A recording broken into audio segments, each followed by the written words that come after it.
राष्ट्रपति की शक्तियाँ व कर्तव्य। राष्ट्रपति को कई प्रकार की शक्ति है जिसका कार्य राष्ट्रपति स्वयं करते हैं। उसको राष्ट्रपति द्वारा प्रयोग की जाने वाली शक्तियाँ व की जाने वाले कार्य निम्न प्रकार के हैं। कार्यकारी शक्तियाँ, विधायी शक्तियाँ, वित्तीय शक्तियाँ, न्यायिक शक्तियाँ, कूटनीतिक शक्तियाँ, सैन्य शक्तियाँ और आपातकालीन शक्तियाँ। अब आगे इन शक्तियों का विस्तार पूर्वक अध्ययन किया गया है। ये कार्यकारी शक्तियाँ, राष्ट्रपति की कार्यकारी शक्तियाँ निम्न प्रकार के हैं। भारत सरकार के सभी शासन संबंधी कार्य राष्ट्रपति के नाम से किए जाते हैं। वह नियम बना सकता है ताकि उसके नाम पर दिए जाने वाले आदेश और अनुदेश वैध हो। राष्ट्रपति इस प्रकार का नियम बनाएगा जो उसके द्वारा जो भी आदेश दिया जाता है या अनुदेश वो वैध हो। वह ऐसे नियम बना सकता है जिससे केंद्र सरकार सहज रूप से कार्य कर सके और मंत्रियों को उक्त कार्य सहजता से वितरित हो सके। वह प्रधानमंत्री तथा अन्य मंत्री की नियुक्ति करता है तथा वे उसके प्रसाद पर्यंत कार्य करते हैं।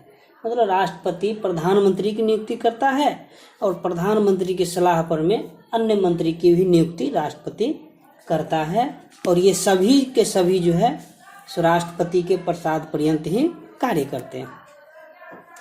वह महान्यायवादी की नियुक्ति करता है, उसके वेतन आदि निर्धारित करता है। महान्यायवादी भी राष्ट्रपति के प्रसाद पर्यंत ही अपने पद पर कार्य करते हैं। वह भारत के नियंत्रक व महालेखा परीक्षक, मुख्य चुनाव आयुक्त तथा अन्य चुनाव आयुक्तों, संघ लोक सेवा आयोग के अध्यक्ष व सदस्यों, राज्य के राज्यपालों, वित्त आयोग के अध्यक्ष व सदस्य आदि की नियुक्ति करता है। राष्ट्रपति भारत के नियंत्रक व महालेखा परीक्षक, मुख्य चुनाव आयुक्त एवं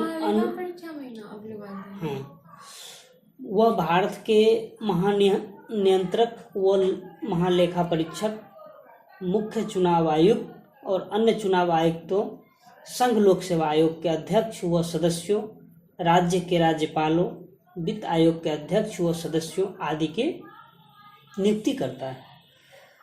वह केंद्र के प्रशासनिक कार्यों और विधायिका के प्रस्तावों से संबंधित जानकारी भी प्रधानमंत्री से मांग कर सकता है। कौन? राष्ट्रपति। राष्ट्रपति प्रधानमंत्री से किसी ऐसे निर्णय का प्रतिवेदन भेजने के लिए कह सकता है जो किसी मंत्री द्वारा लिया गया हो किंतु पूरी मंत्रिपरिषद ने इसका अनुमोदन नहीं किया। मतलब राष्ट्रपति प्रधानमंत्री से कोई ऐसे निर्णय का प्रतिवेदन भेजने के लिए कह सकता है जो किसी मंत्री द्वारा लिया गया है लेकिन उसे पूरे के पूरे मंत्रिपरिषद द्वारा अनुमोदन नहीं किया गया है। राष्ट्रपति अनुसूचित जाति, अनुसूचित जनजाति तथा अन्य पिछड़े वर्गों के लिए एक आयोग की नियुक्ति कर सकता है, अर्थात एक गठन कर सकता है। वह केंद्र, राज्य तथा विभिन्न राज्यों के मध्य सहयोग के लिए एक अंतर्राज्यीय परिषद की नियुक्ति कर सकता है। वह स्वयं द्वारा नियुक्त प्रशासकों के द्वारा केंद्र शासित राज्यों का प्रशासन सीधे संभालता है। वह किसी भी क्षेत्र को अनुसूचित क्षेत्र घोषित कर सकता है। उसे अनुसूचित क्षेत्रों तथा जनजातीय क्षेत्रों के प्रशासन की शक्तियां प्राप्त है। अब है राष्ट्रपति की विधायी शक्तियां। राष्ट्रपति भारतीय संसद का एक अभिन्न अंग है और उसे निम्नलिखित विधायी शक्तियां प्राप्त है। वह संसद की बैठक बुला सकता है अथवा कुछ समय के लिए स्थगित कर सकता है और लोकसभा को विघटित कर सकता है। वह संसद के संयुक्त अधिवेशन का आह्वान कर सकता है, बुला सकता है, जिसकी अध्यक्षता लोकसभा अध्यक्ष करता है। वह प्रत्येक नए चुनाव के बाद तथा प्रत्येक वर्ष संसद के प्रथम अधिवेशन को संबोधित करता है। मतलब जैसे ही चुनाव होता है, चुनाव के बाद जो पहला अधिवेशन होता है उस अधिवेशन को संबोधित करता है। वह संसद में लंबित किसी विधेयक या अन्यथा किसी संबंध में संसद को संदेश भेज सकता है। वह लोकसभा के अध्यक्ष व उपाध्यक्ष दोनों के पद रिक्त हो तो लोकसभा के किसी भी सदस्य को सदन की अध्यक्षता सौंप सकता है। इसी प्रकार यदि राज्यसभा के सभापति व उपसभापति दोनों के पद रिक्त हों तो वह राज्यसभा के किसी भी सदस्य को सदन की अध्यक्षता सौंप सकता है। वह साहित्य, विज्ञान, कला व समाज सेवा से जुड़े अथवा जानकार व्यक्तियों में से 12 सदस्यों को राज्यसभा के लिए मनोनीत करता है। राष्ट्रपति साहित्य, विज्ञान, कला व समाज सेवा से जुड़े अथवा जानकार व्यक्तियों में से 12 सदस्यों को राज्यसभा के लिए मनोनीत करता है। वह लोकसभा में 2 आंग्ल भारतीय समुदाय के व्यक्तियों को मनोनीत करता है। वह चुनाव आयोग से परामर्श कर संसद सदस्यों की निर्भरता के प्रश्न पर निर्णय करता है।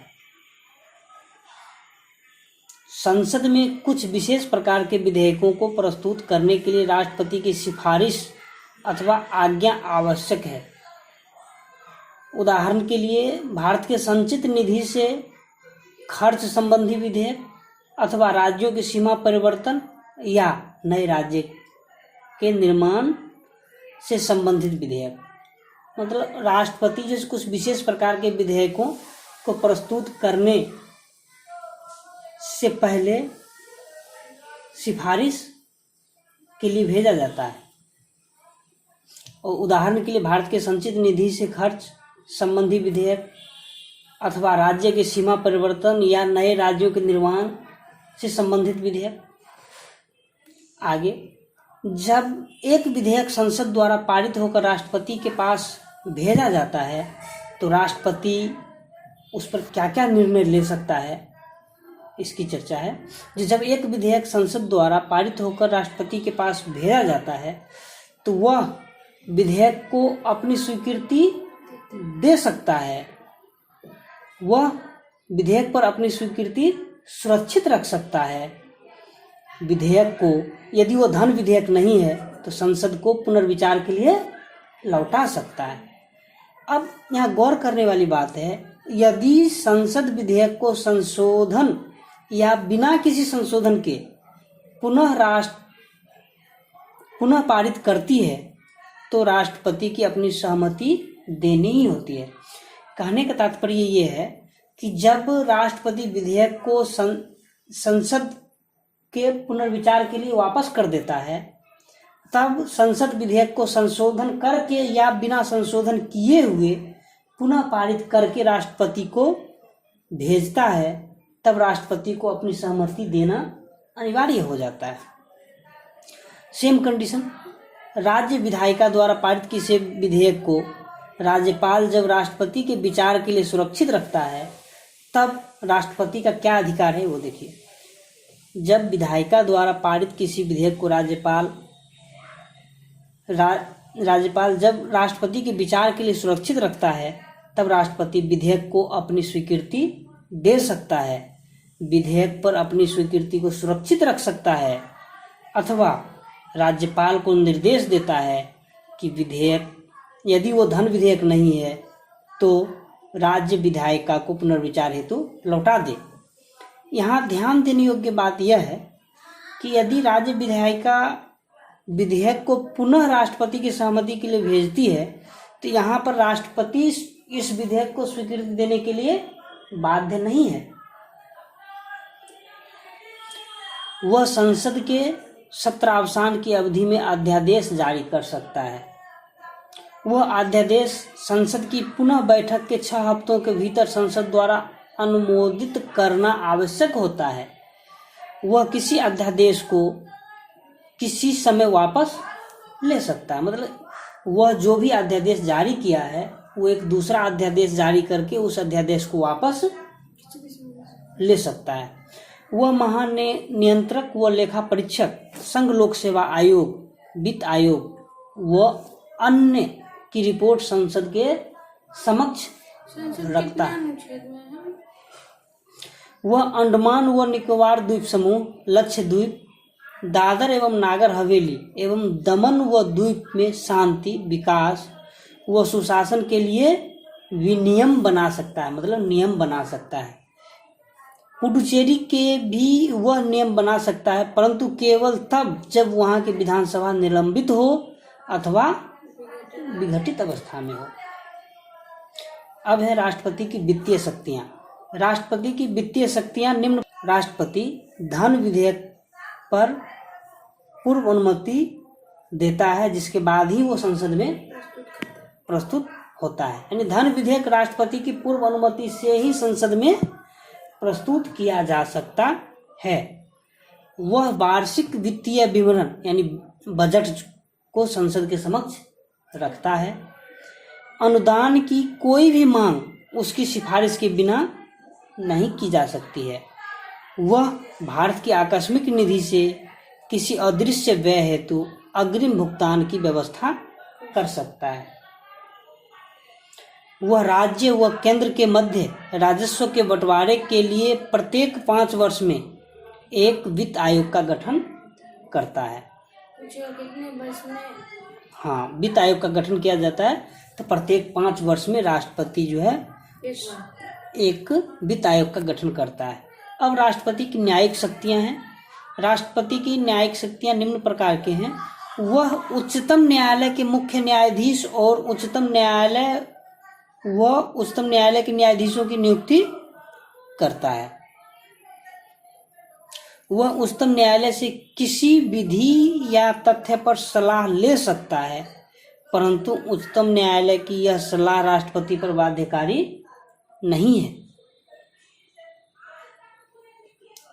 वह किसी अपराध के लिए दोष सिद्ध किसी व्यक्ति के लिए दंडादेश को निलंबित, माफ या परिवर्तित कर सकता है, या दंड में क्षमादान, प्राणदंड, स्थगित राहत और माफी प्रदान कर सकता है। उन सभी मामलों में जिनमें सजा सैन्य न्यायालय में दी गई हो, उन सभी मामलों में जिनमें केंद्रीय विधायकों के विरुद्ध अपराध के लिए सजा दी गई हो, और उन सभी मामलों में जिनमें दंड का स्वरूप प्राणदंड हो, इन सभी को राष्ट्रपति जो है क्या कर सकता है?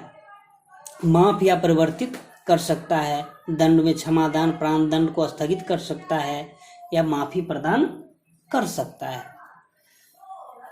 अब राष्ट्रपति की कूटनीतिक शक्तियां क्या है? राष्ट्रपति संधियां व समझौते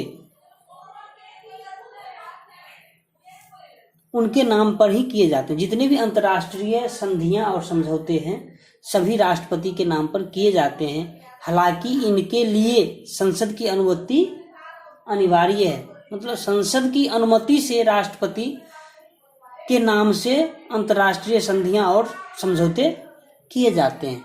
वह अंतर्राष्ट्रीय मंचों व मामलों में भारत का प्रतिनिधित्व करता है और कूटनीतिक जैसे राजदूतों या उच्चायुक्तों को भेजता है एवं उनका स्वागत करता है। सैन्य शक्तियां, वह भारत के सैन्य बलों का सर्वोच्च सेनापति होता है। कौन? राष्ट्रपति भारत के सैन्य तीनों सेना का प्रमुख होता है। इस क्षमता में वह थल सेना, जल सेना व वायु सेना के प्रमुखों की नियुक्ति करता है। वह युद्ध या इसकी समाप्ति की घोषणा करता है, किंतु यह संसद की अनुमति के अनुसार ही होता है। मतलब संसद का अनुमति जब है तभी वो युद्ध या इसकी समाप्ति की घोषणा कर सकता है। ये एक बाध्यकारी है। अब राष्ट्रपति की आपातकालीन शक्तियां। राष्ट्रपति को 3 परिस्थिति में आपातकालीन शक्तियां प्रदान की गई है। पहला, राष्ट्रीय आपातकाल। ये परीक्षा में खूब पूछता है। जो ये आपातकालीन शक्तियां तीनों है, इसमें से परीक्षा में खूब पूछता है। पहला है राष्ट्रीय आपातकाल। इसकी चर्चा संविधान के 352 में किया गया है। राष्ट्रीय आपातकाल की चर्चा संविधान का अनुच्छेद 352 में किया गया है। राष्ट्रपति शासन, इसकी चर्चा अनुच्छेद 365 और अनुच्छेद 356, इस दोनों में इसकी चर्चा किया गया है। वित्तीय आपातकाल की चर्चा अनुच्छेद 360 में किया गया है।